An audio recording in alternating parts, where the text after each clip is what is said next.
जब कोई बड़ा आयोजन होता है तो इस प्रकार की चर्चाएं होती हैं, लेकिन अंत भला तो सब भला। आयोजन को विपक्ष ने एक वोट के जमावड़े को लेकर के देखा। उनको ये नहीं पता था ये सनातन धर्म का दुनिया का सबसे बड़ा आयोजन सदियों से होता आया है। और मुझे लगता है कि भारत माता का झंडा जो आकाश की बुलंदियों की ओर गया है, माननीय प्रधानमंत्री नरेंद्र मोदी जी की अगुवाई में सनातन धर्म सर्वोच्च शिखर की ओर लगातार बढ़ रहा है। महाकुंभ संपन्न हुआ, वैसे ही औरंगजेब आ गया।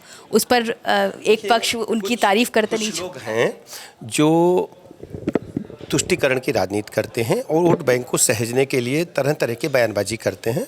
इस प्रकार की बयानबाजी को लोग उत्तर प्रदेश और भारत के लोग कभी स्वीकार नहीं करेंगे। मंथन महाकुंभ में उत्तर प्रदेश के उप मुख्यमंत्री ब्रजेश पाठक जी आए, तो सर सबसे पहले आपका स्वागत। बहुत बहुत धन्यवाद, आभार आपका।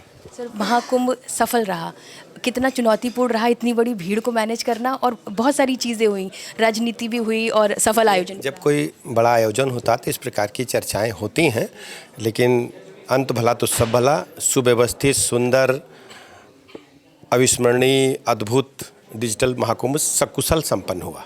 कुछ गिरफ्तारियां अभी हाल में हुई हैं, उनकी नज़र महाकुंभ पर थी कि वहाँ कुछ गड़बड़ियां कर सके। जब कोई भी आयोजन आपके यहाँ होता है तो इस प्रकार की घटनाएं लाइन ऑर्डर की आती हैं, तो उनसे चुनौती से निपटने के लिए हमारी सरकार हर स्थिति से निपटने के लिए हमेशा तैयार रहती है।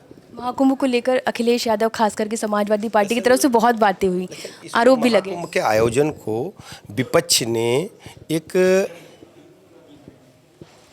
वोट के जमावड़े को लेकर के देखा। उनको ये नहीं पता था ये सनातन धर्म का दुनिया का सबसे बड़ा आयोजन सदियों से होता आया है। राजा हर्षवर्धन से लेकर के अब तक के इतिहास को देखेंगे तो ये लगातार बढ़ोतरी हो रही है सनातन धर्म की। और मुझे लगता है कि भारत माता का झंडा जो आकाश की बुलंदियों की ओर गया है, माननीय प्रधानमंत्री नरेंद्र मोदी जी की अगुवाई में सनातन धर्म सर्वोच्च शिखर की ओर लगातार बढ़ रहा है। सर, महाकुंभ संपन्न हुआ, वैसे ही औरंगजेब आ गया।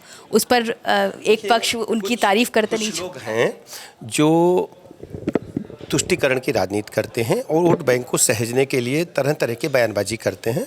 इस प्रकार की बयानबाजी को लोग उत्तर प्रदेश और भारत के लोग कभी स्वीकार नहीं करेंगे। 8 साल पूर्ण हो रहे हैं सर सरकार के, क्या कहेंगे? देखिए, अभी 8 साल पूरे हो रहे हैं, कार्यक्रमों में जाएंगे और सरकार की जो उपलब्धियां हैं, जनता का जो आशीर्वाद लगातार हम सबको मिल रहा है, उस बारे में हम विभिन्न प्लेटफॉर्म पर चर्चा करेंगे और आपसे भी चर्चा करेंगे। मैं प्रदेशवासियों को 8 वर्ष पूरे होने पर बहुत बहुत बधाइयाँ देता हूँ और माननीय प्रधानमंत्री नरेंद्र मोदी जी का हृदय से आभार प्रकट करता हूँ।